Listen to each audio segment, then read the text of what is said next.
Hello student, welcome back to my channel Samrat academy. Student, जितने बच्चे class 10th में और प्री बोर्ड परीक्षा देने वाले हैं तो उनके वीडियो सबसे ज्यादा इंपॉर्टेंट है। मेरे प्यार बच्चों, आज मैं आप लोगों को गणित का प्री बोर्ड का पेपर दिखाने वाला हूं। हर एक विद्यालय में यही पेपर आ रहा है। हिंदी का भी बना दिया हूं मेरे प्यार बच्चों, साइंस का भी बना दिया हूं। प्ले लिस्ट में जाके आप देख सकते हो। आज मैं गणित का बना रहा हूँ।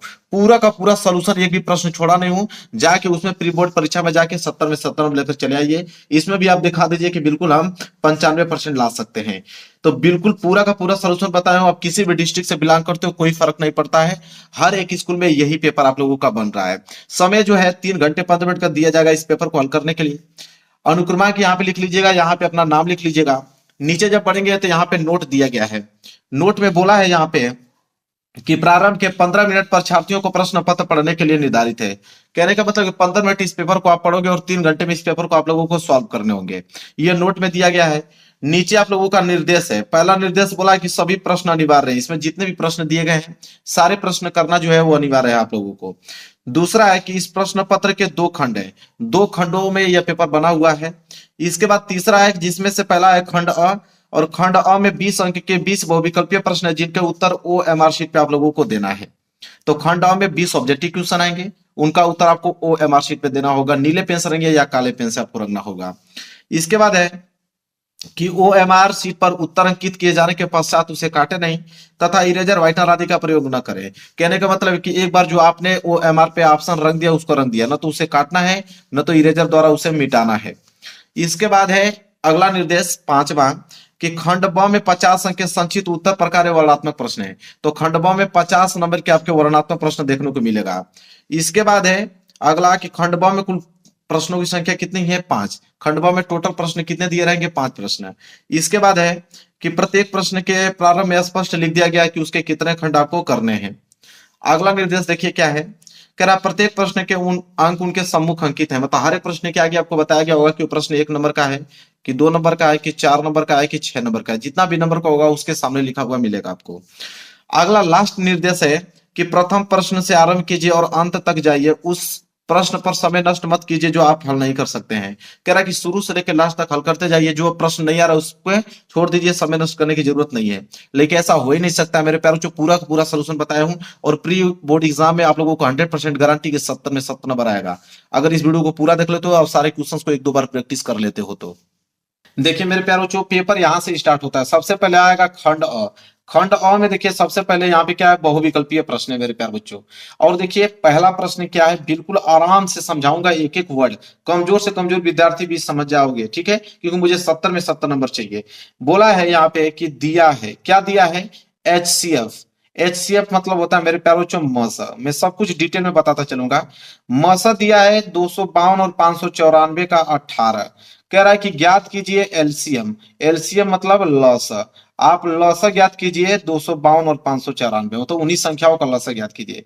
तो दो संख्याओं का एचसीएफ आपको दे रखा है और उन्हीं दोनों संख्याओं का एलसीएम आपसे पूछा है। बिल्कुल मेरे प्यार बच्चों, बिल्कुल आसान ये आप लोगों के लिए क्वेश्चन है। बस एक फार्मूले की जरूरत है। अगर एक फार्मूला आपको मालूम है तो सारा क्वेश्चन आप लोगों का हल हो जाएगा। मेरे प्यार बच्चों, एक फार्मूला होता है कि पहली संख्या गुणे दूसरी संख्या बराबर एलसीएम गुणे एचसीएफ होता है। अगर यह फार्मूला आपको मालूम है तो इस फार्मूले से कुछ भी पूछेगा आप बिल्कुल बता पाओगे। पहली संख्या पूछेगा वो भी बता दोगे, दूसरी संख्या पूछेगा वो भी बता दोगे, एलसीएम पूछेगा वो भी बता दोगे, एचसीएफ पूछेगा वो भी बता दोगे। इसमें हमसे एलसीएम पूछा है, तो अगर हम एलसीएम का फार्मूला बनाए तो एलसीएम बराबर क्या हो जाएगा? ये तो पहली संख्या गुणी दूसरी संख्या ऐसे ही रहेगा। ये एचसीएफ गुणा में उधर जाएगा तो एचसीएफ क्या हो जाएगा? भाग में हो जाएगा। लो भाई, फार्मूला बन के हो गया मेरे प्यार बच्चों तैयार। अब यहाँ पे देखिए 252 और 594। तो 252 को मेरे प्यार बच्चों पहली संख्या मान लो और 594 को आप दूसरी संख्या मान लो। सिंपल है। आपको निकालना है एलसीएम। तो एलसीएम बराबर क्या हो जाएगा? पहली संख्या को आपने 252 माना है तो हो जाएगा 252 गुणे दूसरी संख्या को आपने 594 माना है तो हो जाएगा 594। और बटे में क्या हो जाएगा मेरे प्यारों बच्चों? एचसीएफ। तो एचसीएफ तो दे ही रखा है कि 252 और 594 का एचसीएफ 18 है। तो एचसीएफ तो 18 आपको दे ही रखा है मेरे प्यारों बच्चों। अब क्या करने की जरूरत है? अब कुछ करने की जरूरत है, आप उसको कटा दीजिए। ठीक है, अब उसे कटाकर आप लोगों को गुणा करके लिख देना है मेरे प्यारे बच्चों। चलिए कटा देते हैं। देखिए 18 से जब आप 252 को कटाओगे तो 18 एकम 18 बच जाएगा 7 और 2 72। 18 चौक 72, 14 बार में 252 कट जाएगा पूरा का पूरा। तो यहाँ पे मेरे प्यार हो क्या जाएगा आपका, तो इधर बच जाएगा आप लोगों का एलसीएम बराबर 14 और गुणे इधर बच गया आपका 594। और जब 14 का गुणा 594 में करोगे तो 8316 जो है मेरे प्यारो जो आंसर आ जाएगा। तो एलसीएम कितना आ गया 8316। क्या यही आंसर है? बिल्कुल मेरे प्यारो जो यही आंसर है। देखिए ऑप्शन में दिया है तो 8316 कहीं दिख रहा है तो आप कहोगे जी बिल्कुल दिख रहा है। 8316 सी वाला ऑप्शन जो है बिल्कुल राइट आंसर हो जाएगा। अब बताइए किसी भी बच्चे को डाउट है? तो मेरे प्यारों से कुछ भी नहीं, बिल्कुल समझ में डिटेल में आप लोगों को आ गया होगा समझ में, कोई दिक्कत नहीं, आराम से पढ़ेंगे मेरे प्यारों से। पेपर बनने वाला है, सारे क्वेश्चंस को लगा के जाना। चलिए आगे बढ़ते हैं, दूसरा प्रश्न देखते हैं। देखिए दूसरा प्रश्न क्या है, देखिए क्या है कि बहुपद एक्स स्क्वायर माइनस के 2x माइनस 3 के शून्यक हैं। अब यहाँ पे शून्यक आपसे पूछ लिया है, वेरी वेरी मोस्ट इंपोर्टेंट है। तो जब भी शून्यक पूछ ले इसका भी तरीका मैं आपको तो बहुत ज्यादा सिंपल है मेरे प्यारों को। देखिए ध्यान समझिए, मैंने एक पेज ले लिया, ठीक है। जब भी आपसे शून्यक पूछे तो यहाँ पे देखिए क्या दिया है, एक्स स्क्वायर माइनस के 2x और माइनस के 3। शून्य जब भी पूछे तो आप इसे शून्य के क्या कर दें, बराबर कर दें। अब यह बन गया आपका द्विघात समीकरण। अब इसको आप हल करना है। द्विघात समीकरण हल करने का तरीका क्या होता है मेरे प्यारे बच्चों, कि एक्स स्क्वायर का गुणा क्या कुछ नहीं है, तो यहाँ पे एक तो छिपा है ना, एक तो होगा ही ना। तो इस 3 का गुणा किस में कर देते हैं, 1 में। तो 3 को गुणा 1 में करोगे तो आ जाएगा 3। अब मेरे प्यारे बच्चों क्या है यहाँ पे कि गुणा करने पे मेरे प्यारे बच्चों 3 आना चाहिए और जोड़ने और घटाने पे क्या आना चाहिए, माइनस के 2 आना चाहिए। ये बात आप लोग भी जानते हो। तो ऐसी कौन सी संख्या, दो संख्या है कि गुणा करने पे 3 आ जाए और जोड़ने घटाने पे माइनस के 2 आ जाए? तो आप कहोगे कि 3 एकम 3 है, ठीक है। 3 एकम 3 है मेरे प्यारे बच्चों। 3 में 1 का गुणा करोगे तो 3 आ जाएगा। और यहाँ पे आप करोगे क्या कि 3 में से 1 घटाओगे तो क्या आना चाहिए, माइनस के 2। तो माइनस 2 आने के लिए आपको करना क्या पड़ेगा, यहाँ पे आपको माइनस लगाना पड़ेगा। तो माइनस के 3 गुणे 1, माइनस के 3 गुणे 1 पेयर बनेगा। क्योंकि मेरे प्यारे बच्चों माइनस 3 गुणा 1 में करोगे तो माइनस 3 आ जाएगा। और माइनस 3 में मेरे प्यारे बच्चों 1 अगर आप जोड़ देते हो तो माइनस के 2 आ जाएगा। बस आपको यही बैठाना है। तो ये हो जाएगा आप लोगों का एक्स स्क्वायर माइनस के 3x और प्लस के x। क्योंकि एक छिपा रहेगा तो एक को क्या लिखोगे, सिर्फ x ही लिखोगे। और माइनस के 3 बराबर क्या हो जाएगा, 0 हो जाएगा। अब मेरे प्यारों जो सिंपल है, अब यहां से देखिए एक पेयर यहां से बन गया, एक पेयर यहां से बन गया। अब इन दोनों में x कॉमन है तो x कॉमन ले लो। तो एक x से एक x कैंसिल तो सिर्फ x बचा, और माइनस के यह x से यह x कैंसिल तो सिर्फ 3 बचा। प्लस इसमें कुछ कॉमन लेने लायक है ही नहीं, तो जब भी कॉमन नहीं होता तो एक कॉमन ले लो। एक कॉमन लोगे तो उतना ही उतर जाएगा, x माइनस के 3 बराबर 0। जब भी आप द्विघात समीकरण हल कर रहे हो, द्विघात समीकरण तभी सही माना जाएगा जो कि इस कोष्टक में आया उतना इसी कोष्टक में आना चाहिए। तो इसमें भी x माइनस 3 है, इसमें भी x माइनस 3 है, मतलब बिल्कुल सही है। तो इसमें भी x माइनस 3 है, इसमें भी x माइनस 3 है, तो इसको मैंने एक कोष्टक में लिख दूंगा। x माइनस 3 हमने कॉमन ले लिया और एक कोष्टक में जाएगा x प्लस के 1। तो x प्लस के 1 और बराबर हो जाएगा मेरे प्यारों 0। अब देखिए कितना आसान है। अब आपको करना क्या है कि एक बार x माइनस 3 बराबर 0 कर दोगे, ठीक है। और एक बार आप क्या करोगे, x प्लस 1 बराबर 0 कर दोगे, ठीक है। तो यहाँ पे आप देखोगे तो x बराबर क्या हो जाएगा, माइनस 3 उधर जाएगा तो प्लस के 3 हो जाएगा, तो x बराबर 3 आ गया। और एक हो जाएगा आपका x बराबर प्लस 1 उधर जाएगा तो माइनस के 1 आ जाएगा। तो x बराबर माइनस के 1। तो इसके दो शून्य निकल के आ गए। दो शून्य कौन कौन से, एक तो 3 आ गया और एक माइनस से 1 आ गया। यही शून्य है जी, बिल्कुल यही शून्य है। आराम से समझा रहा हूं कि हर एक विद्यार्थी को समझ में आए, हर एक कमजोर से कमजोर विद्यार्थी को समझ में आए। 3 माइनस 1 दिया है जी, बिल्कुल 3 माइनस 1 दिया है। सी वाला ऑप्शन जो है बिल्कुल राइट आंसर हो जाएगा। अब बताइए ऐसा कोई विद्यार्थी नहीं होगा जिसको न समझ में आया हो, सबको समझ में आया होगा मेरे प्यारे बच्चों। क्लियर है? चलिए आराम से पढ़ते हैं, अगला प्रश्न देखते हैं। अगला प्रश्न है प्रश्न नंबर तीसरा। देखिए प्रश्न नंबर तीसरा क्या है, देखिए तीसरा प्रश्न मेरे प्यारे बच्चों वेरी वेरी मोस्ट इंपोर्टेंट है। कह रहा है कि समीकरण निकाय, समीकरण निकाय x बटे ए बराबर y बटे बी। फिर बोला है कि ए एक्स प्लस बी वाई बराबर ए स्क्वायर प्लस बी स्क्वायर में y का मान होगा। तो y का मान ज्ञात करना है। ये भी प्रश्न बहुत सिंपल है, बस समझने के लिए थोड़ा सा बस आपको दिमाग लगाने की जरूरत है, एक दो बार प्रैक्टिस करोगे आ जाएगा। देखिए क्या सिंपल है, ये आपको दिया है कि x बटे के a उतार दो बराबर y बटे के b, बिल्कुल कोई दिक्कत नहीं है। इसे आप समीकरण नंबर पहला मान लो मेरे प्यारे बच्चों, ये आपका हो गया समीकरण नंबर पहला। इसी तरह नीचे आपको क्या दिया है, ax प्लस बी वाई बराबर ए स्क्वायर प्लस बी स्क्वायर। इसे मेरे प्यारे बच्चों समीकरण नंबर आप दूसरा मान लो, यह समीकरण नंबर क्या हो जाएगा, दूसरा हो जाएगा। कोई दिक्कत नहीं होना चाहिए, समीकरण पहला समीकरण दूसरा।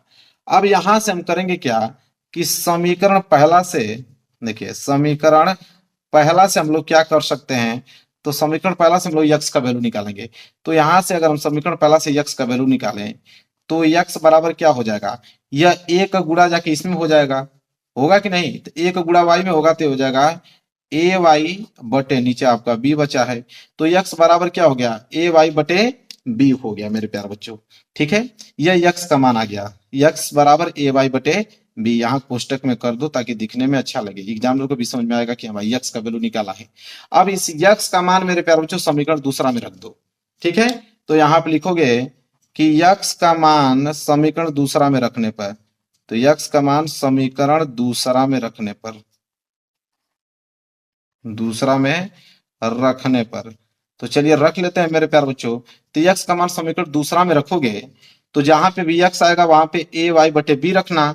तो देखिए आ गया ए, तो यहाँ ए गुणे यक्स आ गया ना, तो यक्स क्या लिखोगे, ए वाई बटे में क्या लिखोगे, बी लिखोगे, प्लस क्या है बी वाई बराबर फिर क्या है ए स्क्वायर और प्लस में क्या है बी स्क्वायर है। यहां तक आप लोगों को समझ में आ गया, किसी भी बच्चों को डाउट नहीं होना चाहिए, सबको समझ में आ गया। चलिए आप ध्यान से समझिए, यहां पे क्या है, यहां पे करेंगे क्या, इसका गुणा कर दो, इसका गुणा करोगे तो ऊपर वाला हो जाएगा ए स्क्वायर वाई बटे बी और प्लस ये हो जाएगा बी वाई बराबर ए स्क्वायर प्लस बी स्क्वायर। समझ में आया आप लोगों को, यहाँ कुछ नहीं है तो नीचे आप एक मान सकते हो। ठीक है, अब नीचे आप बी और ए कैल्शियम बी होता है, बी से बी कैंसिल, तो ए स्क्वायर वाई बच गया प्लस एक का भाग बी में दोगे तो बी का गुणा उसमें करोगे तो हो जाएगा बी स्क्वायर वाई बराबर ए स्क्वायर प्लस बी स्क्वायर। यहां तक आप लोगों को समझ में आ गया होगा बिल्कुल आसान तरीके से। अब मेरे प्यारों को ध्यान समझो, y इसमें भी है y इसमें भी है, y कॉमन ले लो, y कॉमन लोगे तो ऊपर क्या बचेगा ए स्क्वायर प्लस बी स्क्वायर और नीचे क्या बच जाएगा, सिर्फ b बच जाएगा और बराबर में इधर हो जाएगा ए स्क्वायर प्लस बी स्क्वायर। यहां तक आप लोगों को समझ में आ गया, किसी भी बच्चे को डाउट यहां तक नहीं होना चाहिए। ठीक है, अब मेरे प्यारों चो अगर हम y का वैल्यू निकालें तो y बराबर क्या हो जाएगा, y बराबर यह जाके इसमें गुणा हो जाएगा, तो ये गुणा हो जाएगा तो ये हो जाएगा मेरे प्यार बच्चों b गुणे ए स्क्वायर प्लस बी स्क्वायर और यह आपका गुणा में तो आएगा तो भाग में हो जाएगा, यह नीचे हो जाएगा आप लोगों का A square plus B square. अब देखिए यहां से A square plus B square cancel, तो बच गया मेरे प्यार बच्चों y बराबर क्या आ गया b, y बराबर क्या आ गया मेरे प्यार बच्चों b आ गया, तो y बराबर b और b ही क्या होगा मेरे प्यार बच्चों आंसर, क्योंकि y का ही वैल्यू पूछा था तो y बराबर क्या आ गया b आ गया। देखिए b दिया है ऑप्शन में मेरे प्यार बच्चों, तो ध्यान से इस क्वेश्चन को देखिए और b वाला ऑप्शन आपको दिख रहा होगा, बिल्कुल सी वाला ऑप्शन जो है बिल्कुल राइट आंसर हो जाएगा। अब बताइए इतना अच्छे से समझा रहा हूं ऑब्जेक्टिव क्वेश्चन को, इतना मैं आराम आराम से समझा रहा हूं ताकि ये प्रश्न आने वाले हैं, इसको अच्छे से आप याद कर पाओ। नहीं तो अगर डायरेक्ट बताना होता तो तुरंत सॉल्व करके बता देता, लेकिन उसको कोई फायदा नहीं है। ठीक है, एक बार पढ़ो, आराम से पढ़ो, अच्छे तरीके से पढ़ो कि आपके दिमाग में फिट हो जाओ और एग्जाम में पूरे के पूरे नंबर ले पाओ। क्लियर है, तीसरा प्रश्न भी क्लियर आप लोगों को। चलिए आगे बढ़ते हैं, चौथा प्रश्न देखते हैं। देखिए चौथा प्रश्न क्या है मेरे प्यार बच्चों, देखिए क्वेश्चन क्या है कि यदि द्विघात समीकरण 3x स्क्वायर माइनस के 6x प्लस के बराबर 0 के मूल समान है तो k का मान है। अब ये जो द्विघात समीकरण दिया इसके मूल समान है तो k का मान पूछा है। बिल्कुल आसान है, बिल्कुल आसान है मेरे प्यारों, तो ध्यान से समझने का प्रयास कीजिएगा। मैं एक पेज ले लिया ना, बिल्कुल आपको समझ में आएगा। जब भी आपको द्विघात समीकरण देने के बाद बोले कि मूल समान है तो सबसे पहले मूल समान है मतलब कि जो d होता है वो 0 के बराबर हो जाता है। अब कुछ बच्चे कहेंगे कि d बराबर 0 क्यों लिखा, d क्या है सर, तो d होता है विविध कर, क्या होता है, विविक्तकर होता है मेरे प्यारे बच्चों। ठीक है, डी क्या होता है, विविक्तकर होता है। और डी जो होता है 0 के बराबर हो जाता है। डी का फार्मूला होता है मेरे प्यारे बच्चों बी स्क्वायर माइनस 4ac। तो 4ac जो है वो 0 के बराबर हो जाता है। बी स्क्वायर माइनस 4ac 0 के बराबर हो जाता है। अब आपको एबीसी की वैल्यू चाहिए। अब यहां से एबीसी की वैल्यू निकाल लीजिए। अब देखिए यहां से हम लोग ए की वैल्यू निकालेंगे, बी की वैल्यू निकालेंगे और सी की वैल्यू निकालेंगे। कैसे निकाला जाता है वो भी सीख लो। ए बराबर क्या होता है, ए जो होता है यक्स स्क्वायर का गुणांक होता है। तो यक्स स्क्वायर का गुणांक 3 है, तो ए का वैल्यू हो गया। बी जो होता है वो यक्स का गुणांक होता है। यक्स का गुणांक क्या है, माइनस के 6, तो आप माइनस के 6। और सी जो होता है अचर पद, अचर पद यहाँ पे के है, तो हो जाएगा के। बस ए बी सी का वैल्यू निकल गया ना। अब इस वाले फार्मूले पर रख दो, जब भी मूल समान बोले यही काम करना है। बी स्क्वायर, बी का वैल्यू तो माइनस के 6 है, तो माइनस 6 का होल स्क्वायर माइनस 4 गुणे ए का वैल्यू क्या है 3 और सी का वैल्यू क्या है के, बराबर कर दो 0। अब यहां से क्या हो जाएगा, माइनस 6 का स्क्वायर करोगे तो प्लस के 36 होता है। और माइनस 4 तिहाई 12, 12 में के का गुणा करोगे तो ये हो जाएगा 12 के, बराबर क्या हो गया 0 हो गया। अब यहां से सिंपल हो जाएगा ये आपका 36 बराबर माइनस 12 के उधर जाएगा तो प्लस के क्या हो जाएगा 12 के हो जाएगा। अब मेरे प्यार बच्चों 12 से तो कट रहा है कि 12 तिहाई 36, तो इधर 3 बच गया, इधर के बच गया, तो के बराबर 3। यही के का मान पूछा था। तो देखिए क्वेश्चन में यही पूछा था ना कि के का मान होगा, तो के का मान 3 दिया है क्या। आप देखो पहला वाला ऑप्शन जो है बिल्कुल राइट आंसर हो जाएगा। सारे बच्चों को समझ में आ गया यह प्रश्न, किसी को दिक्कत नहीं होनी चाहिए। चलिए मेरे प्यारों बच्चों अगला प्रश्न देखते हैं, प्रश्न नंबर 5वां। देखिए 5वां प्रश्न क्या है, समांतर श्रेणी से लिया गया प्रश्न है। बोला है कि समांतर श्रेणी 4, 9 और 14 डॉट डॉट करके 254 तक है। कह रहा 254 का अंत से 10वां पद होगा। अब अंत से 10वां पद मेरे प्यारे बच्चों बोला है कि अंत से 10वां पद क्या होगा। तो सबसे पहले हम लोग क्या करेंगे मेरे प्यारे बच्चों कि इसको हम लोग अंत से बोला है ना, तो इस श्रेणी क्रम को हम लोग उल्टा लिख देंगे विपरीत क्रम में। जब विपरीत क्रम में लिखेंगे मेरे प्यारे बच्चों तो 254 पहले आ जाएगा, तो हो जाएगा 254, फिर डॉट डॉट डॉट डॉट, फिर आएगा आप लोगों का 14, 14 के बाद फिर आएगा 9, 9 के बाद आपका आ जाएगा 4। मैंने इसे विपरीत क्रम में लिख दिया। विपरीत क्रम में लिखने के बाद अब ये 254 जो है ए बराबर हो गया पहला पद, तो ए बराबर हो गया मेरे प्यारे बच्चों 254। ठीक है, इसी के साथ साथ आप देखो तो यहाँ डी बराबर क्या होगा, अंतराल। तो अंतराल कैसे निकाला जाता है मेरे प्यारे बच्चों, तो अंतराल अब यहाँ पे ऐसे निकाला जाएगा कि अब 4 में से 9 घटाओगे, 4 माइनस 9, तो 4 माइनस 9 बराबर मतलब माइनस के 5। तो डी का वैल्यू क्या आ गया, माइनस के 5 आ गया। और एन बराबर क्या होगा, तो एन कितना पद दिया है, 10वां पद, 10वां पद पूछा है, तो एन बराबर क्या हो गया 10। तो एन बराबर 10 हो गया, डी बराबर -5 हो गया, और ए बराबर आपके 254 हो गया। सारा वैल्यू निकल के सामने आ गया। सूत्र क्या कहता है, सूत्र आपको याद होना चाहिए। सूत्र मेरे प्यारे बच्चों ये कहता है कि अगर किसी भी कोई भी पद अगर आपको निकालना है, ठीक है, मान लीजिए टीएन पद निकालना है, तो फार्मूला क्या कहता है, ए प्लस एन माइनस 1 डी, इसी से निकलता है। तो यहाँ पे 10वां पद पूछा है हमसे, तो 10वां पद पूछा है, तो टी एन का वैल्यू क्या है 10 पद, तो यहाँ पे 10वां पद पूछा है, तो टी 10 बराबर क्या हो जाएगा मेरे प्यार बच्चों, ए का वैल्यू दिया है कितना 254, प्लस एन का वैल्यू निकला है 10, माइनस के 1, गुणे में डी का वैल्यू निकला माइनस के 5। अब यहाँ पे आप लोगों को हल करना है, तो यहाँ पे 10वां पद क्या हो जाएगा 254, और प्लस 10 में से 1 गया तो 9 गुणे माइनस के क्या हो जाएगा 5, तो हो जाएगा आपका 10वां पद 254। ठीक है, प्लस गुणा माइनस में करोगे तो माइनस, और 9 पाँचे 45। अब 254 में से 45 को आप घटा दो, तो यहाँ पे 10वां पद हो जाएगा 254 में से 45 घटाओ कितना आ जाएगा 209, 209। तो यहाँ पे 10वां पद मेरे प्यारे बच्चों अंत से 10वां पद क्या हो जाएगा 209 हो जाएगा। यही हो जाएगा आंसर। देखिए ऑप्शन में दिया हुआ है 209, तो देखते हैं 209 दिया है कि नहीं। बिल्कुल मेरे प्यारे बच्चों सी वाला ऑप्शन जो है बिल्कुल राइट आंसर हो जाएगा। समझ में आ गया आप लोगों को, किसी भी बच्चे को दिक्कत नहीं होनी चाहिए। चलिए क्वेश्चन नंबर 5वां भी बेहतरीन तरीके से मैंने आप लोगों को बता दिया। अगले क्वेश्चन की तरफ बढ़ते हैं, क्वेश्चन नंबर 6 की तरफ। चलिए देखिए मेरे प्यारे बच्चों क्वेश्चन नंबर 6, क्वेश्चन नंबर 6 क्या है कि दिए चित्र में, ये चित्र जो देख रहे हो, दिए चित्र में त्रिभुज एबीसी के आधार बीसी के समांतर रेखाखंड पीक्यू खींचा गया है। मतलब बीसी के समानांतर पीक्यू रेखा है, मतलब ये दोनों रेखाएं आपस में क्या है, समानांतर है। ये ऑलरेडी क्वेश्चन में बोल रखा है। फिर बोला है कि पी क्यू संबंधे बीसी बराबर एक संबंधे 3 दिया हुआ है। मतलब यहाँ पे पी क्यू बटे बीसी का अनुपात दे रखा है 1/3, एक संबंधे 3 दे रखा है। पूछ रहा है कि एपी और पीबी का अनुपात ज्ञात कीजिए। एपी और पीबी का अनुपात पूछ रहा है कि क्या होगा। मेरे प्यारे बच्चों ध्यान से इसको समझना, ये भी प्रश्न बहुत ज्यादा इंपॉर्टेंट है। पेज ले लेता हूं तब आपको समझ में आऊंगा, ठीक है। अब यहां तक एक चीज समझिए, जब आपको पी क्यू और बीसी किसी भी त्रिभुज में दो रेखाएं यहाँ पे अगर समानांतर बोल दे, तो यहां से आप एक चीज एकदम दिमाग लगा लीजिएगा कि दो त्रिभुज बन रहे होंगे। एक त्रिभुज ए बी सी बड़ा वाला त्रिभुज और एक त्रिभुज ए पी क्यू छोटा वाला त्रिभुज। ये दोनों त्रिभुज जो होंगे वो समरूप होंगे अगर ये दोनों रेखाएं समानांतर हैं तो यहाँ पे हम कह सकते हैं, ध्यान से, यहाँ पे हम कह सकते हैं कि त्रिभुज जो ए बी सी बड़ा वाला त्रिभुज बन रहा था और एक छोटा वाला त्रिभुज बन रहा था, ये वाला ए पी क्यू, त्रिभुज ए पी क्यू, ये दोनों मेरे प्यारे बच्चों क्या हैं, समरूप होंगे। ये दोनों त्रिभुज क्या होंगे, समरूप हैं। अब मेरे प्यारे बच्चों एक चीज ध्यान समझे, जब समरूप हो गए तो इसके भुजाएं समानुपातिक होंगी आधारभूत प्रमेय के अनुसार। तो इसकी भुजाएं समानुपातिक होंगी मेरे प्यारे बच्चों, मतलब हम यह कह सकते हैं कि ए बी बटे में ए पी, कह सकते हैं बिल्कुल। हम कहेंगे कि ए बी बटे में ए पी बराबर होगा मेरे प्यारे बच्चों बी सी बटे में पी क्यू के।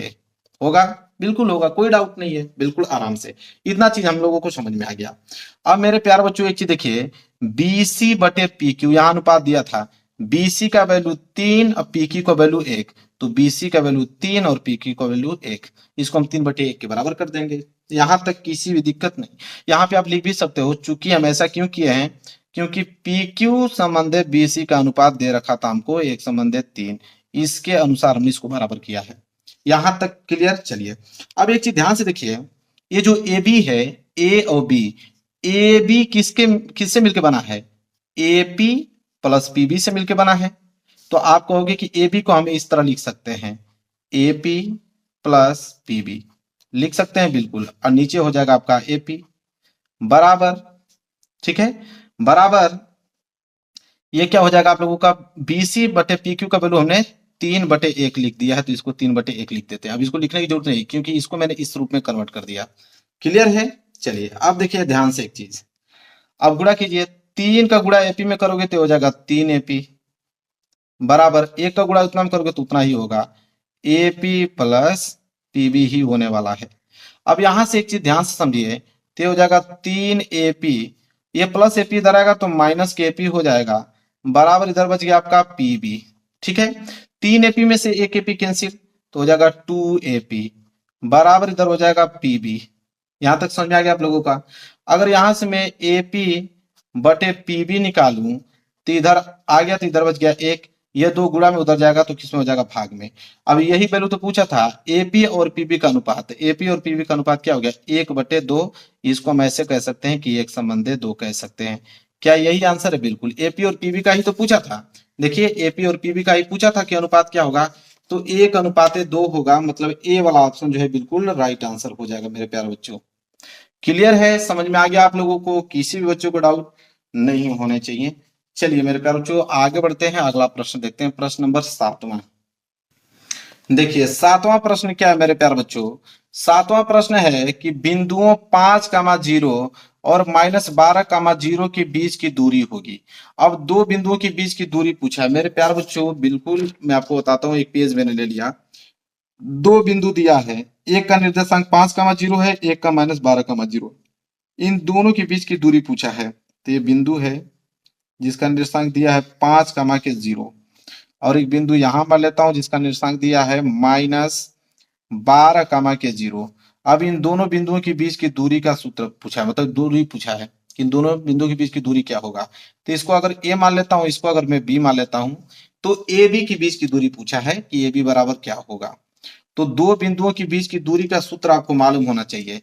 तो दो बिंदुओं के बीच की दूरी का सूत्र जिसे डी से डिनोट करते हैं, तो सूत्र क्या होता है, डी बराबर मेरे प्यार बच्चों सूत्र होता है x1 माइनस x2 का होल स्क्वायर, और प्लस में होता है y1 माइनस y2 का होल स्क्वायर होता है। ये दो बिंदुओं के बीच की दूरी सूत्र होता है। यहाँ आपको मालूम है कि ये 5 जो है आप लोगों का x1 है और 0 जो है आपका y1 है। इसी तरह आपका x2 यह है, y2 यह है। ठीक है, अब यहाँ पे आपको वैल्यू सिर्फ रखना है मेरे प्यारे बच्चों। तो d बराबर क्या हो जाएगा, करनी में x1 का वैल्यू तो 5 है, माइनस x2 का वैल्यू -12 है, तो ये माइनस आएगा तो इसको प्लस कर देगा। तो 5 + 12 का होल स्क्वायर, प्लस y1 का वैल्यू तो 0 है, माइनस y2 का वैल्यू भी 0 है, इसका क्या हो जाएगा, होल स्क्वायर हो जाएगा। तो यहाँ d बराबर मेरे प्यारे बच्चों क्या हो जाएगा, करनी में 12 और 5 कितना होता है, 17, तो हो जाएगा 17 का होल स्क्वायर, प्लस 0 में से 0 गया तो 0 का क्या हो जाएगा, होल स्क्वायर हो जाएगा। तो यहाँ देखिए d बराबर देखने को क्या मिल रहा है आपको कि 17 का जब होल स्क्वायर करोगे तो 289, या प्लस 0 का होल स्क्वायर करोगे तो 0 होगा। तो इसी तरह d बराबर क्या हो जाएगा, जब 289 में 0 जोड़ोगे तो 289 होगा। तो d बराबर क्या हो जाएगा, 289 का जब वर्गमूल निकालोगे तो यह 17 हो जाएगा। तो d बराबर 17, मतलब दो बिंदुओं के बीच की दूरी आ गया 17। देखिए ऑप्शन में दिया क्या, यही आंसर होगा जी, बिल्कुल यही आंसर होगा। देखते हैं ऑप्शन में दिया है कि नहीं। तो डी वाला ऑप्शन जो है बिल्कुल राइट आंसर हो जाएगा। देखिए 17 दिया हुआ है। समझ में आ रहा है आप लोगों को, सारे कंसेप्ट आपको समझ में आ रहे होंगे मेरे प्यारे बच्चों। चलिए आगे बढ़ते हैं, अगला प्रश्न देखते हैं, प्रश्न नंबर 8वां। वेरी वेरी मोस्ट इंपोर्टेंट है प्रश्न नंबर 8वां। देखिए 8वां क्या बोल रहा है।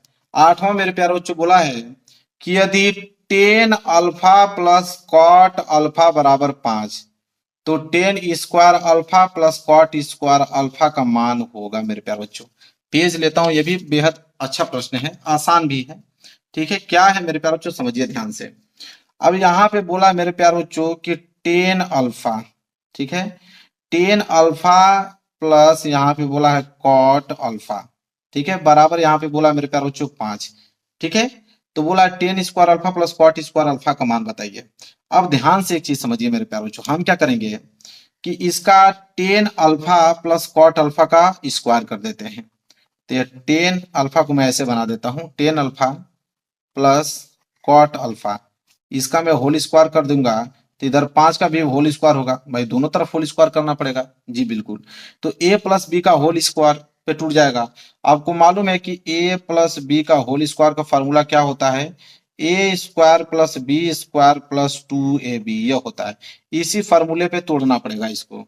तो तोड़ते हैं, ए स्क्वायर मतलब टेन अल्फा का स्क्वायर, तो हो जाएगा tan square alpha, plus B square मतलब कॉट अल्फा का स्क्वायर, तो हो जाएगा cot square alpha, plus 2ab, तो ए हमारे पास टेन अल्फा और बी हमारे पास क्या है, कॉट अल्फा।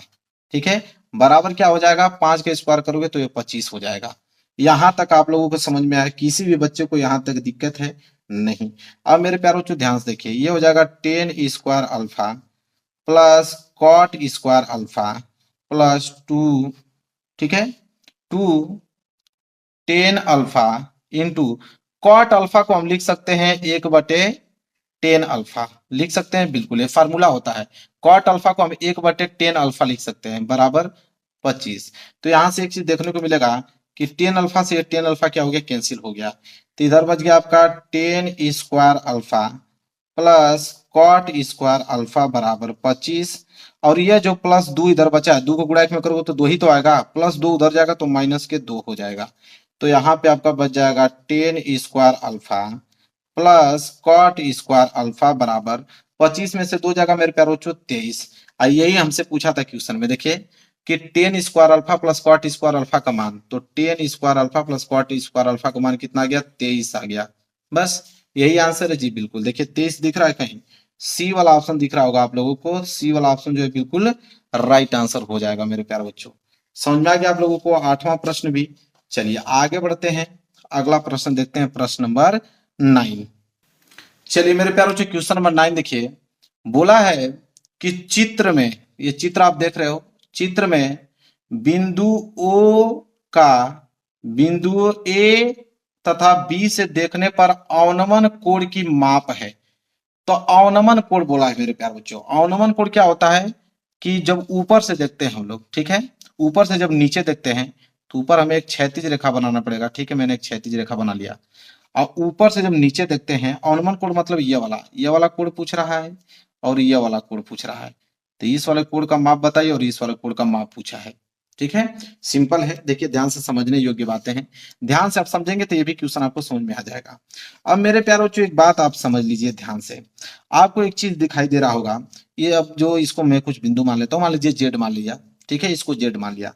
अब एक चीज देखिए, जेड ए ओ, ध्यान से सुनिएगा, अगर मैं कहूं कि कोड जेड ए ओ, तो जेड ए ओ जो ए कोड है वो आपके ए ओ बी, ए ओ बी के बराबर होगा कि नहीं होगा? बिल्कुल, एकांत अंत कोड, एकांतर कोड होगा। तो यह कोड इस कोड के बराबर हो गया, मतलब जेड ए ओ कोड ए ओ बी के बराबर होगा। और ए ओ बी का वैल्यू कितना दिया है? 45 अंश दिया है।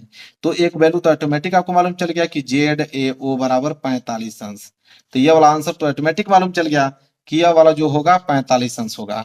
तो एक चीज तो हमको मालूम चल गया कि 45 अंश होगा। तो 45 अंश इसमें भी है, 45 अंश इसमें भी है, 45 अंश इसमें भी है भाई।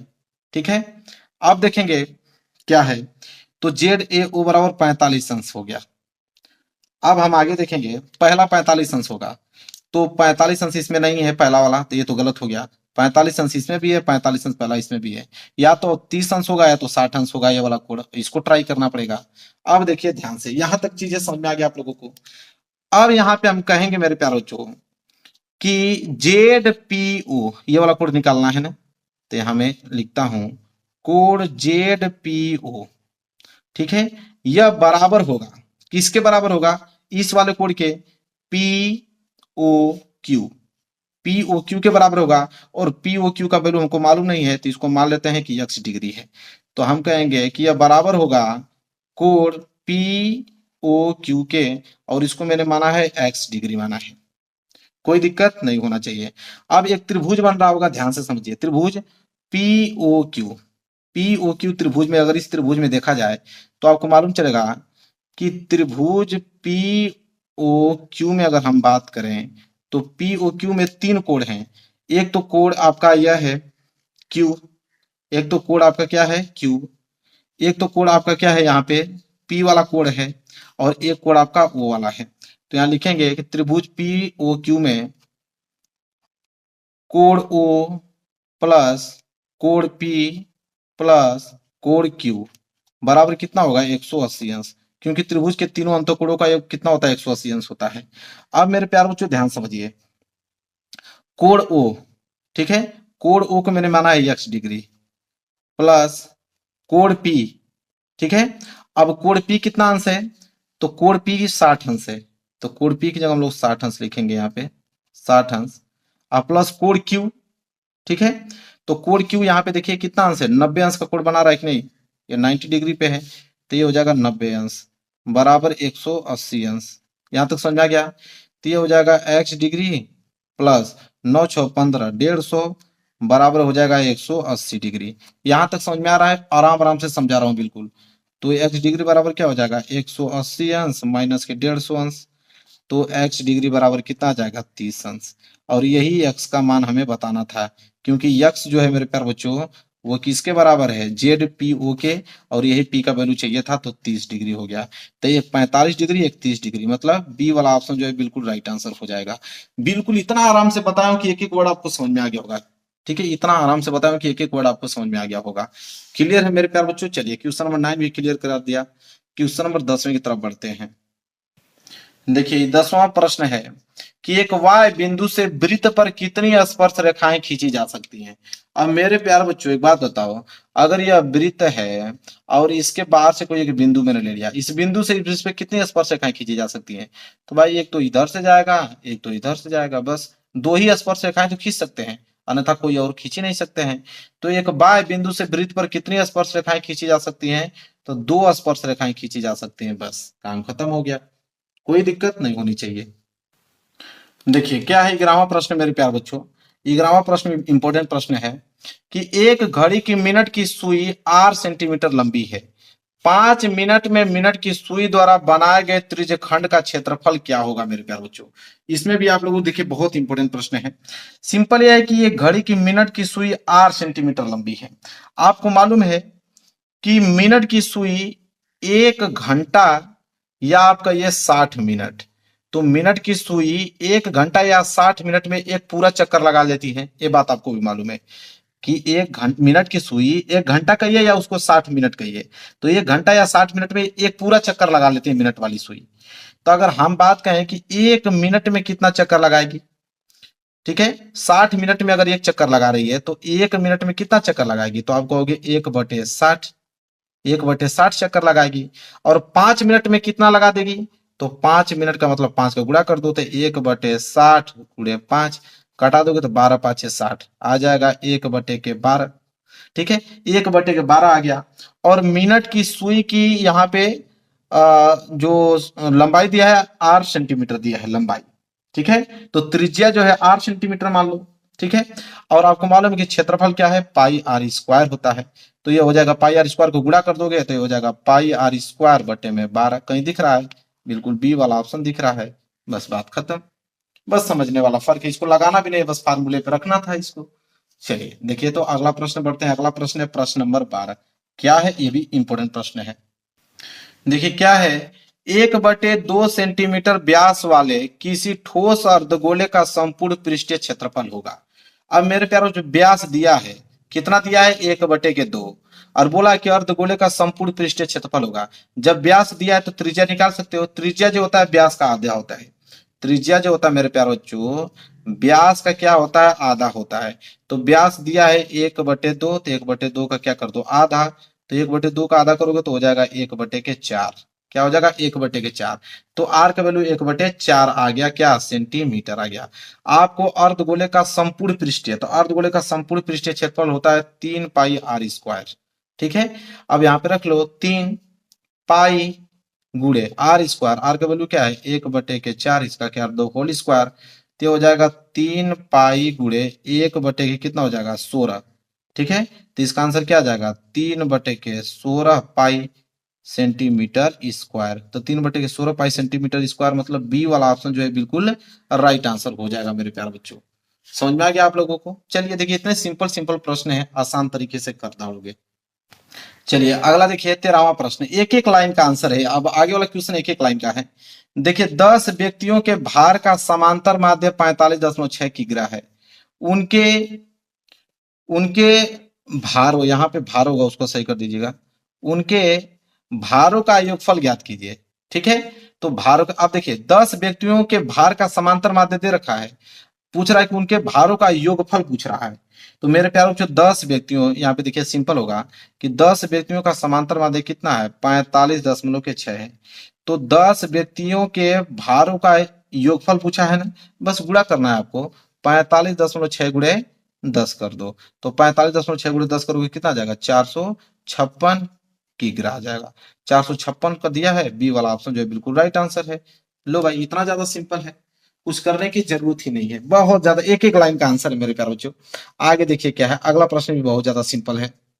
ठीक है, अगला देखते हैं। आपको समझ में आया ना, ये फार्मूला इस पे लगा है। जैसे क्या होता है, समांतर माध्य बराबर क्या होता है, योगफल, योगफल बटे टोटल संख्या, यही होता है ना। तो उसी पे तो लगा है। समांतर माध्य दे रखा था आपको 45.6 बराबर योगफल पूछा है, तो योगफल को हम लोग ए से डिनोट कर देते हैं। संख्या आपको 10 दे रखा था, तो योगफल पूछेगा तो ये 10 का गुणा ही होगा ना, तो समझ में आ गया होगा। चलिए अगला प्रश्न देखिए, अगला प्रश्न क्या है, यहाँ पे 14 प्रश्न। देखिए क्या है, पासे को एक बार उछालने पर अभाज्य संख्या प्राप्त होने की प्रायिकता क्या होगी। मेरे प्यारे, जो कोई पासा है, तो पासा को एक बार उछालोगे तो अभाज्य संख्या प्राप्त होने की प्रायिकता पूछा है।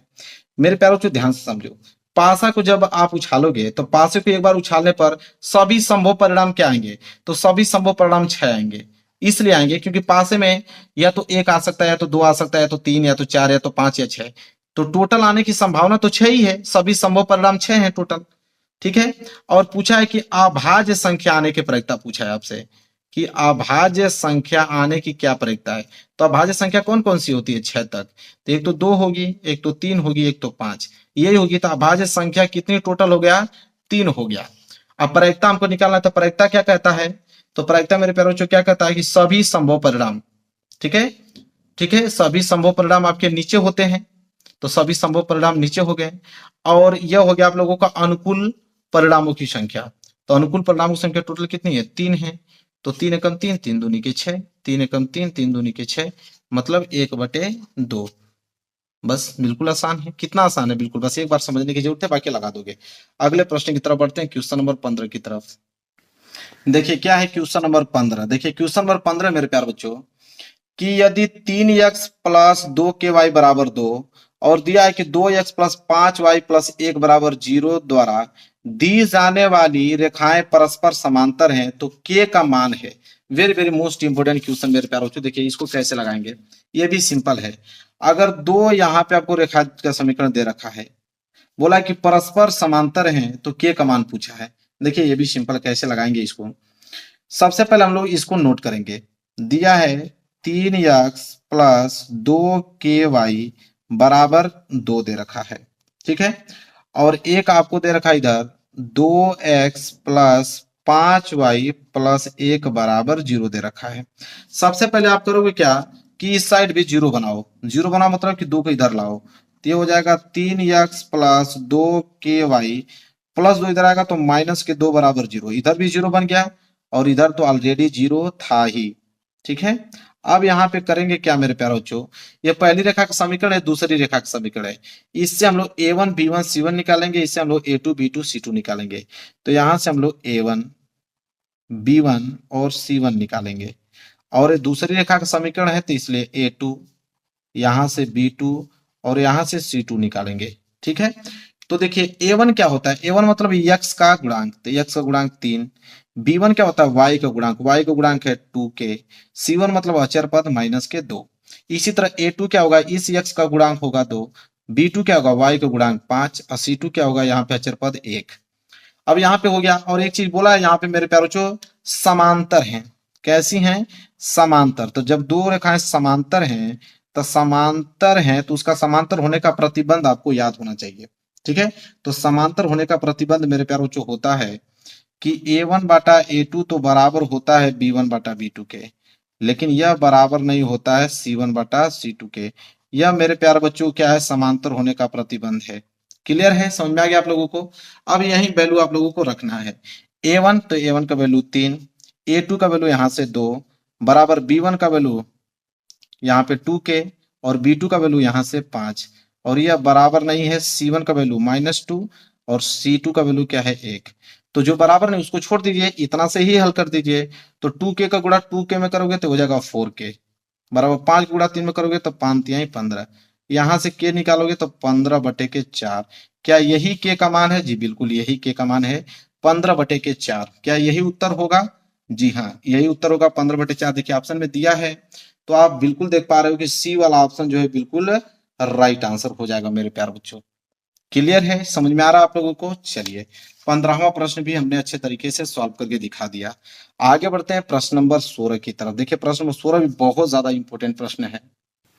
देखिए क्या बोला है कि त्रिभुज एबीसी के शीर्षों के निर्देशांक दिया है 7,5, 5,7 -3,3। बोला कि यदि बीसी का मध्य बिंदु डी है तो एडी की माप क्या होगी। तो इसके लिए आपको जिस तरह बोला उस तरह फिगर आपको बनाना पड़ेगा। देखिए क्या, सबसे बोला कि त्रिभुज एबीसी, तो यहाँ पे एक छोटा सा त्रिभुज आप बना लीजिए समझने के लिए। त्रिभुज एबीसी, इसका नाम ए, इसका नाम आप बी रख लीजिए और इसका नाम आप सी रख लीजिए। और यहाँ पे बोला है कि शीर्षों के निर्देशांक दिया है, इसको ए मान लीजिए तो हो जाएगा 7,5, इसको बी मान लीजिए तो हो जाएगा 5,7, इसको सी मान लीजिए तो हो जाएगा -3,3। ठीक है। अब यहाँ पे मेरे प्यारों से बोला है कि बीसी का मध्य बिंदु डी है, तो बीसी का मध्य बिंदु अगर यहाँ पे आप डी मान लेते हो, तो बोला कि एडी की माप, अगर यहाँ से लंब डाल दें तो एडी की माप पूछा है। तो ए का निर्देशांक तो दिया है, सबसे पहले हमें डी का चाहिए, तो डी का मालूम चल जाएगा तो दो बिंदुओं के बीच का दूरी सूत्र निकाल के लगा देंगे। तो डी चाहिए और डी हमारा बीसी का मध्य बिंदु है।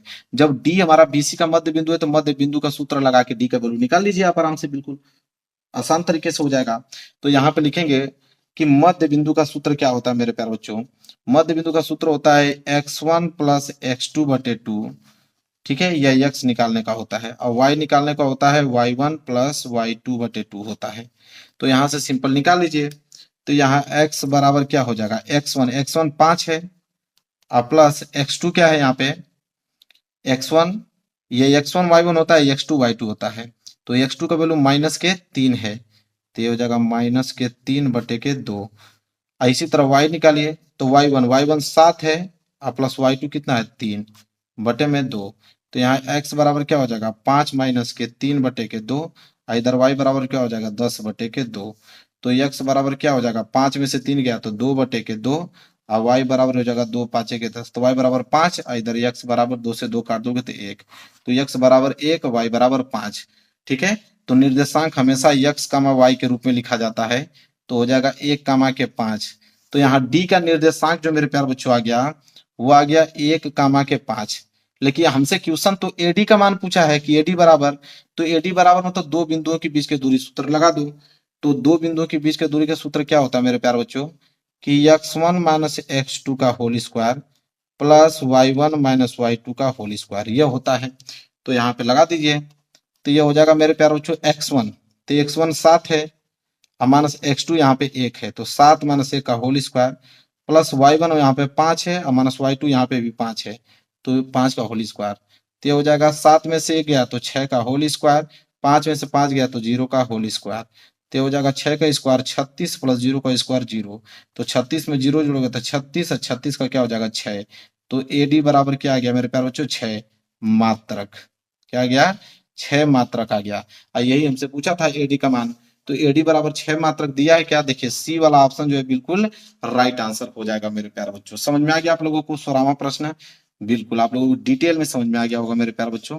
चलिए आगे बढ़ते हैं, अगला प्रश्न देखिए, प्रश्न नंबर 17। देखिए प्रश्न नंबर 17 क्या बोला है, देखिए बोला है कि समीकरण 3/x माइनस 2x बराबर 2/x का हल होगा। चलिए पेज ले लेता हूं इसको हल करने के लिए, मैंने एक पेज ले लिया। देखिए क्या बोला है, ये भी सिंपल है, 3/x और माइनस के 2x बराबर 2/x। सिंपल करना क्या है कि यहाँ कुछ नहीं तो इसके नीचे 1 मान लीजिए। अब यहाँ पे x और 1 का एलसीएम x होता है, x से x कैंसिल, बच गया 3 माइनस 1 का भाग x में दोगे तो x को गुणा करोगे 2x में तो 2x स्क्वायर बराबर 2 बटे क्या हो जाएगा x। अब देखिए x से यह x नीचे से नीचे कैंसिल हो गया, बच गया 3 माइनस 2x स्क्वायर बराबर कितना 2। तो यहाँ पे आप कीजिए 3, और ये प्लस 2 इधर आएगा तो माइनस के 2 बराबर इधर हो जाएगा 2x स्क्वायर। तो यहाँ 3 में से 2 गया तो 1 बराबर हो जाएगा 2x स्क्वायर। यहाँ से जब आप x स्क्वायर निकालोगे तो 1, और 2 गुणा में तो 2 इधर आएगा तो भाग में हो जाएगा। जब यहाँ से आप x निकालोगे तो यह वर्ग इधर जाएगा तो वर्गमूल में हो जाएगा 1/2, और वर्गमूल हमेशा प्लस और माइनस में आता है। तो 1 का वर्गमूल तो 1 आ जाएगा, लेकिन 2 का वर्गमूल नहीं निकलेगा तो 1 करड़ी में ही रहेगा। तो x का वैल्यू जो आ गया प्लस माइनस 1/2 आ गया। क्या यही आंसर है जी, बिल्कुल। तो यहाँ पे हो जाएगा प्लस माइनस 1/2, मतलब पहला वाला ऑप्शन जो है बिल्कुल राइट आंसर हो जाएगा मेरे प्यारे बच्चों। समझ में आ गया आप लोगों को, बिल्कुल आराम आराम से समझा रहा हूँ मेरे प्यारे बच्चों। चलिए 18वां प्रश्न देखिए क्या है मेरे प्यारे बच्चों। 18वां प्रश्न है कि साइन 27 डिग्री बटे कॉस 63 अंश का मान होगा। ये भी इसका वैल्यू हमेशा 1 आता है मेरे प्यारे बच्चों। जब भी 27 और 63 जोड़ोगे तो 90 अंश आएगा, 90 अंश का वैल्यू 1।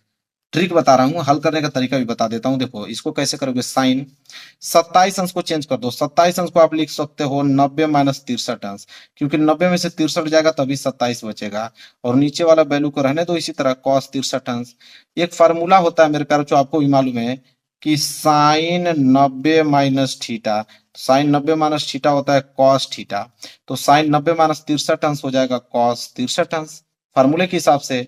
अब बटे नीचे आपका cos 63 अंश दे रखा है। अब यहां से ध्यान से देखिए, तो cos 63 से cos 63 कैंसिल, तो एक ही तो आया, बस हो गया राइट आंसर। क्लियर है, सब कुछ बता रहा हूं आप लोगों को डिटेल में मेरे प्यारे बच्चों। अगला देखिए प्रश्न नंबर 19। प्रश्न नंबर 19 क्या है मेरे प्यारे बच्चों, देखिए 19वां है कि यदि 65 और 117 के एचसीएफ को 65 यम माइनस 117 के रूप में व्यक्त किया जाए तो यम का मान क्या होगा। अब मेरे प्यार बच्चों, अब सिंपल है कि 65 और 117 का एचसीएफ निकालिए, उस एचसीएफ को इसके बराबर कर दीजिए। तो 65 का एचसीएफ निकालना है और 117 का, तो 65 का भाज्य गुणनखंड के रूप में तोड़िए। 65 को हम क्या लिख सकते हैं, 5 गुणे 13, बिल्कुल। 117 का फैक्टराइजेशन करेंगे तो क्या हो जाएगा, 3 गुणे 3 गुणे 13, क्योंकि 3 3 9 और 13 9 117। अब मेरे प्यारे बच्चों इसका हमें निकालना है एचसीएफ। एचसीएफ क्या होता है, जो कॉमन मिला, कॉमन 13 इसमें भी है 13 इसमें भी है, तो 13 क्या हो गया एचसीएफ। अब जब 13 एचसीएफ हो गया तो बोला है कि इसके रूप में व्यक्त कीजिए, तो हम क्या करेंगे कि 65 एम माइनस 117 को 13 के बराबर कर देंगे, ठीक है। तो ये हो जाएगा आपका 65 एम बराबर 13 और प्लस माइनस 117 उधर जाएगा तो प्लस 117 हो जाएगा, तो हो जाएगा 65 एम बराबर मेरे प्यारे बच्चों 7 3 10 और 1 1 2 1 3, और ये हो जाएगा आप लोगों का 130, ठीक है। तो m का वैल्यू निकालोगे तो क्या हो जाएगा 130 बटे के 65, तो 65 दूनी के 130 होता है, m बराबर क्या आ गया 2 आ गया। क्या यही आंसर है, जी बिल्कुल यही आंसर है, m बराबर 2। तो 2 दिया है मेरे प्यारे बच्चों, बिल्कुल बी वाला ऑप्शन जो है बिल्कुल राइट आंसर हो जाएगा। समझ में आ गया, ये भी प्रश्न बहुत आसान है मेरे प्यारे बच्चों, बिल्कुल एक दो बार प्रैक्टिस करके जाओगे ना सारे क्वेश्चन एग्जाम में करके चले आओगे। चलिए अगला प्रश्न देखते हैं, 20वां प्रश्न। देखिए 20वां ऑब्जेक्टिव का लास्ट प्रश्न है, इसके बाद खंड ब स्टार्ट होगा। क्या है कि यदि किसी बारंबारता बटन का माध्य, माध्य आपको दे रखा है 20.5 और माध्यिका 20 है, तो उसका बहुलक होगा, उसका बहुलक पूछ रहा है मेरे प्यारे बच्चों। एक फार्मूला होता है इसका, ठीक है, फार्मूला नोट कर लो।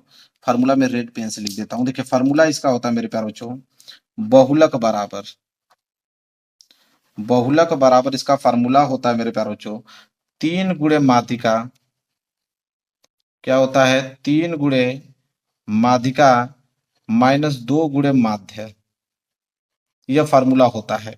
अब यहाँ पे इसी फार्मूले पे आप रखिए, तो बोला है यहाँ पे बहुलक होगा, बहुलक पूछा है तो बहुलक को 20 से डिनोट कर दो, ये हो जाए 3 गुणे माध्यिका, ठीक है। माध्यिका बराबर 20 दे रखा है, माइनस 2 गुणे माध्य, माध्य आपको 20.5 दे रखा है। अब सिंपल है, बहुलक बराबर क्या हो जाएगा 20 तिहाई के 60, अब माइनस 20.5 का गुणा जब 2 में करोगे तो 20 दूनी के 40 से 41, ठीक है। तो बी बराबर कितना आ जाएगा, 10 में से 1 जाएगा तो 9 और 5 में से 1 जाएगा, 5 में से 4 जाएगा तो 1 19, बहुलक बराबर क्या हो गया 19 आ गया। 19 का मतलब सी वाला ऑप्शन जो है बिल्कुल राइट आंसर हो जाएगा। देखिए कितना आसान है मेरे प्यारे बच्चों, अगर एक दो बार प्रैक्टिस कर लोगे ना सारे के सारे क्वेश्चन बता रहा हूँ, एक भी छूटने वाला नहीं है मेरे प्यारे बच्चों। समझ में आ गया आप लोगों को। चलिए तो 20वां प्रश्न भी बिल्कुल डिटेल में मैंने आप लोगों को सॉल्व करके दिखा दिया। अब हम देखेंगे खंड ब। चलिए मेरे प्यारे बच्चों देखिए खंड ब स्टार्ट हो गया यहाँ से। खंड ब प्रश्न नंबर 21 बोला है कि सभी खंड कीजिए, इसमें जितने खंड है सभी खंड करना है। क वाला प्रश्न है कि 867 और 255 का लस तथा मस ज्ञात कीजिए, और ये प्रश्न कितने नंबर के लिए, 2 नंबर के लिए। तो ये भी प्रश्न बहुत ज्यादा सिंपल है मेरे प्यारे बच्चों, लस तथा मस पूछा है, किस प्रकार आप एग्जाम में इसको हल करोगे देखिए। तो सबसे पहले 867 और 255 का लस ज्ञात करना है। तो सबसे पहले आपको करना क्या है कि 867 का यहाँ पे फैक्टराइजेशन कर लीजिए, ठीक है। तो 867 को घटाइए, किससे कटेगा 8 6 14, 14 और 7 4 11 21, 3 से कट जाएगा, 3 से कटाइए तो 3 दूनी के 6 बच जाएगा 26, 3 आठे 24 और 3 नवा 27, 289 बार में कट गया। इसके बाद 289 तो 17 से ही कटेगा, क्योंकि 17 से 17 बार में 289 कटता है, और फिर 17 एकम 17। इसी तरह 255 का कर लीजिए। 255 का जब आप करोगे मेरे प्यारे बच्चों, तो सबसे पहले 3 से कट जाएगा, 3 बाटे 24 और 3 पाँचे 15। इसके बाद 5 से कटाइए, तो 5 से कटाइए 17 पाँचे 85, फिर 17 से कटेगा 17 एकम 17। तो इसको लिखोगे कैसे मेरे प्यारे बच्चों देखिए, तो सबसे पहले लिखोगे 867 बराबर और नीचे लिखोगे 255 बराबर। तो 867 को आप क्या लिख सकते हो, 3 गुणे 17, 2 बार है तो 17 पे पावर 2। 255 को लिखोगे 3 पे पावर 1 गुणे 5 पे पावर 1 गुणे 17 पे पावर 1, इस पे पावर 1, क्योंकि एक एक बार है। अब आपको लस ज्ञात करना है, एलसीएम। एलसीएम क्या कहता है मेरे प्यारे बच्चों, एलसीएम का मतलब ये चीज होता है कि जितनी भी अभाज्य संख्या है सभी ले लो। कौन कौन सी है, 3 5 और 17 है, और सबकी क्या ले लो मेरे प्यारे बच्चों, बड़ी घात, ठीक है। 3 की सबसे बड़ी घात 3 ही है, 5 की सबसे बड़ी घात आपकी 5 है, और यहाँ पे क्या है आपके 17, 17 की सबसे बड़ी घात क्या है 2 है, तो यहाँ पे 17 पे पावर 2 लोगे, ठीक है। एलसीएम निकालने का यही तरीका होता है कि जितनी भी अभाज्य संख्या सबको ले लो, 3 5 17, सबसे बड़ी घात सबका ले लो। तो 3 की सबसे बड़ी घात 3 पे पावर 1, 5 पे सबसे बड़ी घात 5 पे पावर 1, और 17 पे सबसे बड़ी घात 2 है तो 2 ले लिया, तो हो जाएगा 3 5 15 और गुणे 17 का क्या होता है 289। ठीक है, और 289 में जब 15 को गुणा करोगे तो आ जाएगा आपका 4335। तो 4335 क्या है, एलसीएम आ गया मेरे प्यारे बच्चों। अब रही बारी एचसीएफ निकालने की। तो एचसीएफ का क्या तरीका होता है, एचसीएफ का तरीका ये होता है मेरे प्यारे बच्चों, जो उभयनिष्ठ संख्या मिल रहा है, ठीक है, जो उभयनिष्ठ संख्या मिल रहा है, जैसे 3 इसमें भी है, 3 इसमें भी है, 17 इसमें भी है, 17 इसमें भी है, तो मैं 3 को भी लूंगा, 17 को भी लूंगा, लेकिन सबसे छोटी घात लूंगा, सबसे छोटी घात। तो 3 की सबसे छोटी घात 1 है, 17 पे सबसे छोटी घात 1 ही है, तो 17 3 कितना होता है 51। 51 आपका क्या हो गया, एचसीएफ आ गया। क्या यही उत्तर है, जी बिल्कुल यही उत्तर है। तो एलसीएम और एचसीएफ हमने बता दिया आप लोगों को, कोई दिक्कत नहीं होना चाहिए। चलिए आगे बढ़ते हैं, अगला प्रश्न देखते हैं मेरे प्यारे बच्चों। देखिए ख वाला प्रश्न क्या है, ख वाला प्रश्न है कि यदि cos a बराबर करड़ी में 3/2 तो sin 2a का मान है। ये भी प्रश्न 2 नंबर के लिए पूछा गया। देखिए इसको कैसे लगाएंगे मेरे प्यारे बच्चों, तो सिंपल ये भी है, जब आपको यहाँ पे cos a बराबर दे रखा है करड़ी में 3/2 और पूछा है आपसे यहाँ पे कि sin 2a का मान ज्ञात कीजिए, कि sin 2a बराबर क्वेश्चन मार्क दे रखा है। तो सिंपल करोगे क्या, कैसे हल इसको करोगे, देखिए सबसे पहले मेरे प्यारे बच्चों cos a है ना, तो आप cos a लिख दो बराबर करड़ी में 3/2। तो cos कितना अंश का मान करड़ी में 3/2 होता है, तो आप कहोगे cos 30 अंश का मान जो होता है करड़ी में 3/2 होता है। तो यहां से आपको देखने को एक चीज मिल रहा होगा कि cos से cos कैंसिल, a बराबर कितना आ गया 30 अंश आ गया। तो a बराबर जब 30 अंश आ गया तो यहाँ a का मान रख दो, तो ये हो जाएगा साइन 2 इंटू a का मान कितना हो गया 30 अंश, तो ये हो जाएगा साइन 30 दूनी के 60 अंश, और साइन 60 अंश का मान कितना होता है करड़ी में 3/2 होता है। बस यही हो गया उत्तर मेरे प्यारे बच्चों।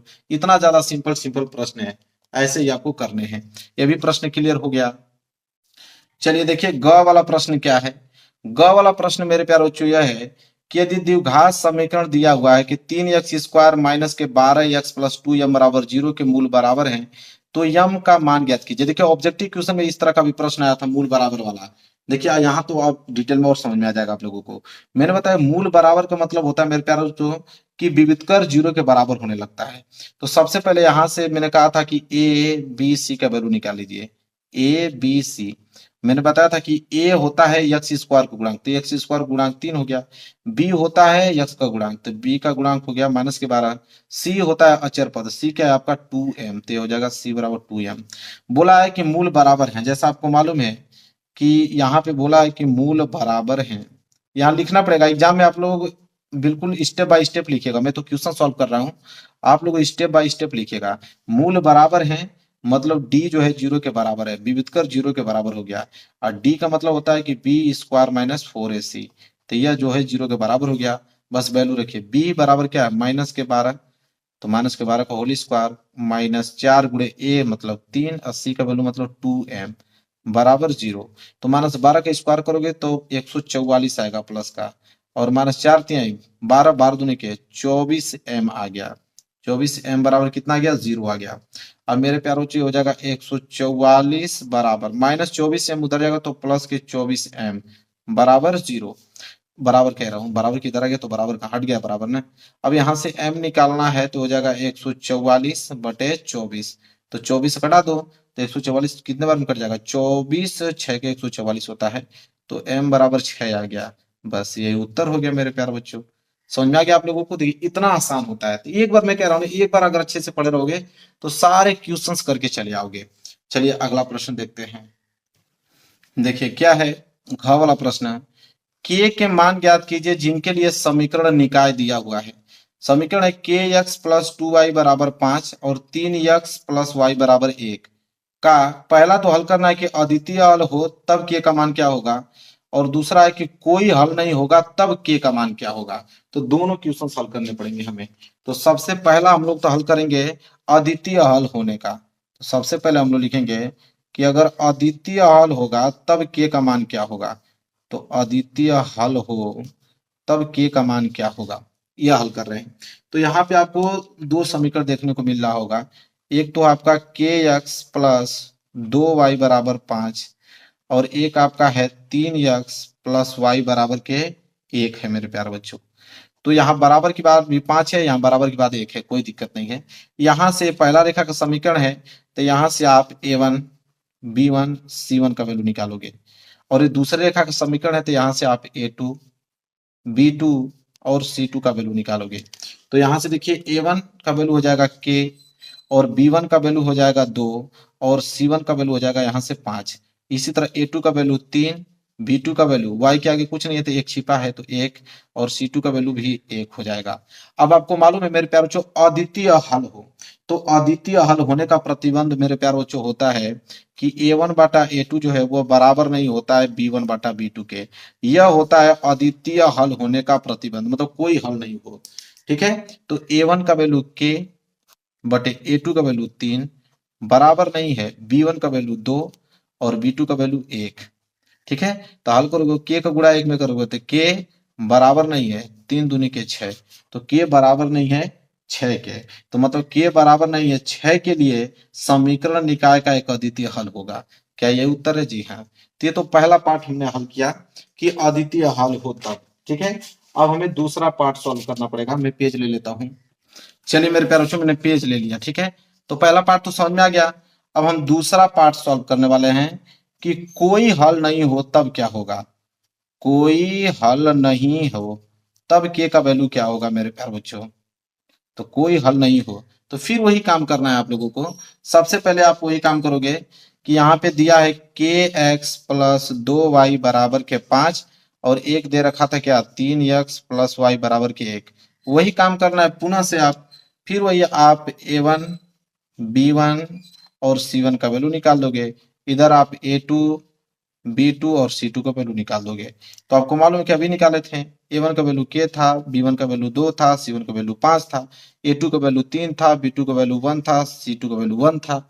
अब यहाँ पे बोला है कोई हल नहीं हो, तो कोई हल नहीं होने का प्रतिबंध होता है कि A1 बटा A2 बराबर होता है मेरे प्यारे बच्चों B1 बटा B2 के, लेकिन यह बराबर नहीं होता है C1 बटा C2 के। यह होता है कोई हल नहीं होने का प्रतिबंध। ठीक है, तो कोई हल नहीं होने का प्रतिबंध ये होता है मेरे प्यारे बच्चों। तो A1 का वैल्यू K, A2 का वैल्यू 3 बराबर B1 का वैल्यू 2 और B2 का वैल्यू यहाँ से 1 बराबर नहीं है C1 का वैल्यू 5 और C2 का वैल्यू 1। तो यहीं से हल कर दो। K का गुणा 1 में करोगे तो K बराबर 3 दूनी के 6, तो K बराबर 6 के लिए कोई हल नहीं होगा। क्या ये उत्तर है? जी बिल्कुल। तो ये प्रश्न भी बिल्कुल आसान तरीके से मैंने आप लोगों को समझा दिया। चलिए हटाता हूं, अगले प्रश्न की तरफ बढ़ते हैं। चलिए देखिए अगला देखते हैं। ड वाला प्रश्न क्या है? ड वाला प्रश्न है कि एक शंकु के आधार की त्रिज्या 3.5 सेंटीमीटर है, ऊंचाई 12 सेंटीमीटर है। शंकु की तिर्यक ऊंचाई ज्ञात कीजिए और शंकु का आयतन भी ज्ञात कीजिए। और यह प्रश्न 2 नंबर के लिए है। मेरे प्यारे बच्चों ध्यान से समझना क्या बोला है यहाँ पे कि एक शंकु है। चलिए एक शंकु बना लेते हैं। देखिए ये क्या है? शंकु है मेरे प्यारे बच्चों। तो यह शंकु है। अब बोला है कि शंकु के आधार की त्रिज्या, यह आधार की जो त्रिज्या है, यह त्रिज्या r बराबर दे रखा है आपको 3.5 और ऊंचाई की अगर हम बात करें तो यह ऊंचाई भी आपको दे रखा है 12 सेंटीमीटर। तो बोला है शंकु की तिर्यक ऊंचाई। ठीक है, तिर्यक मतलब यह वाली ऊंचाई पूछा है और शंकु का आयतन पूछा है। ठीक है, सिंपल ये चीज पूछा है। तो सबसे पहले तिर्यक ऊंचाई निकाल देते हैं। तो L बराबर फार्मूला होता है मेरे प्यारे बच्चों H square plus R square. तो इससे तो आपकी तिर्यक ऊंचाई निकल जाएगी। तो L बराबर क्या हो जाएगा?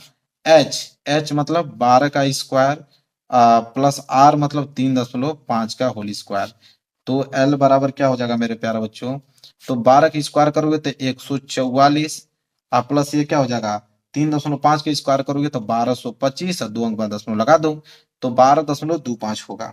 ठीक है, तो L बराबर क्या होगा जब इसको आप जोड़ो तो कितना हो जाएगा यहाँ पे 156.25 156.25। तो L बराबर 156.25 के एलसीएम वर्गमूल निकालोगे तो 125 आएगा और एक पेयर में है तो एक पेयर में लगा दो 12.5 सेंटीमीटर। यह तिर्यक ऊंचाई आ गया, L का वैल्यू आ गया। अब हमसे पूछा क्या है कि आयतन। तो आपको मालूम है कि शंकु का आयतन क्या होता है। फॉर्मूला लिख लेता हूं। ठीक है, शंकु का आयतन।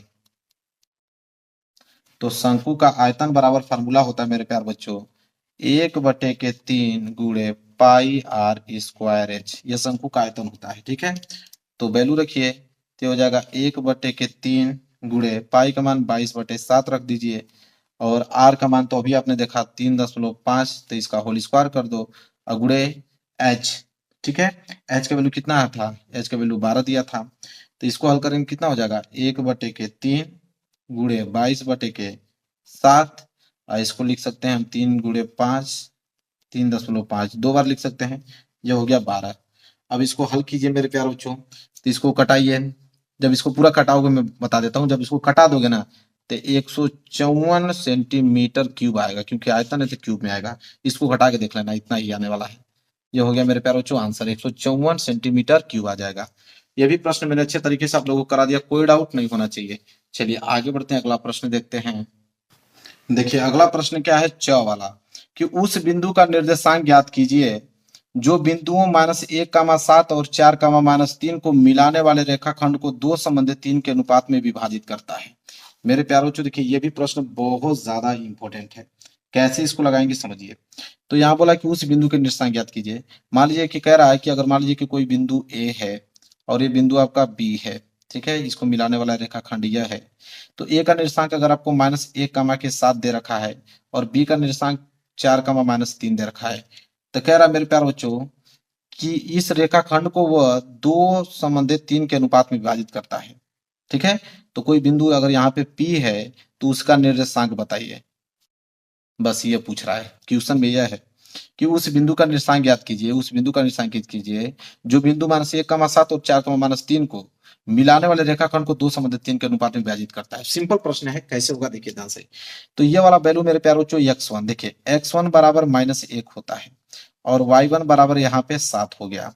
इसी तरह मेरे प्यारे बच्चों यहाँ से देखिए x2 बराबर 4 हो गया और y2 बराबर -3 हो गया। जो अनुपात होता है वो m1 और m2 के अनुपात में होता है।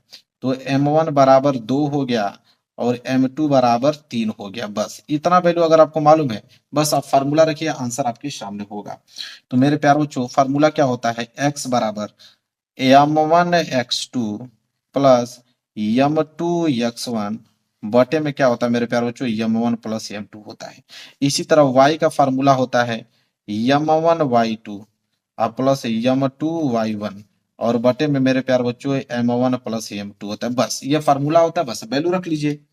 तो मेरे प्यारे बच्चों x का अगर निकालूं x का निर्देशांक, तो m1 बराबर क्या है 2 गुणे x2 बराबर क्या है 4 और प्लस m2 का वैल्यू है 3 और x1 का वैल्यू है यहाँ पे -1 और बटे में m1 प्लस m2 मतलब 2 प्लस 3।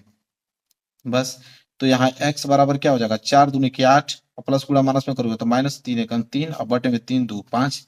तो यहाँ होगा x बराबर 8 में से 3 गया तो 5 और 5/5, तो x बराबर क्या आ गया 1। तो x बराबर 1 आ गया। इसी तरह y निकाल दीजिए, तो y बराबर क्या हो जाएगा m1 का वैल्यू क्या है 2 प्लस y2 का वैल्यू क्या है -3 प्लस m2, ठीक है, m2 का वैल्यू कितना है 3 और प्लस y1 का वैल्यू यहाँ से देखिए 7 है अब बटे m1 प्लस m2 मतलब 2 प्लस 3।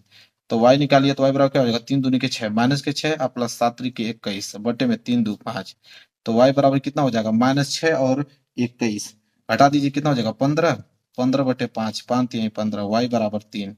तो y बराबर 3 x बराबर 1 और ये निर्देशांक पूछा था, तो x बराबर कितना है जी 1 और y बराबर 3। तो उस बिंदु का निर्देशांक आ गया 1,3। बस हल हो गया मेरे प्यारे बच्चों 1,3। चलिए तो मेरे प्यारे बच्चों यह प्रश्न भी 2 नंबर का था, मैंने क्लियर करा दिया। अब यहाँ से प्रश्न नंबर 22 मेरे प्यारे बच्चों स्टार्ट होता है और प्रश्न नंबर 22 4 नंबर वाले प्रश्न है। तो 4 नंबर वाले प्रश्न और 6 नंबर वाले प्रश्न में अगली वीडियो में सॉल्व करूंगा, क्योंकि वीडियो बहुत लंबी हो जाएगी। तो इतना क्वेश्चन आप तैयार कर लो, कल वीडियो में अपलोड कर दूंगा ये वाला, इसको देख के तैयार कर लेना, 70 में 70 नंबर बिल्कुल पक्का हो जाएगा। वीडियो को लाइक कर देना मेरे प्यारे बच्चों, चैनल पर नए हो तो चैनल को जरूर सब्सक्राइब कर लेना। मिलेंगे एक प्यारे से नेक्स्ट वीडियो में, तब तक के लिए धन्यवाद।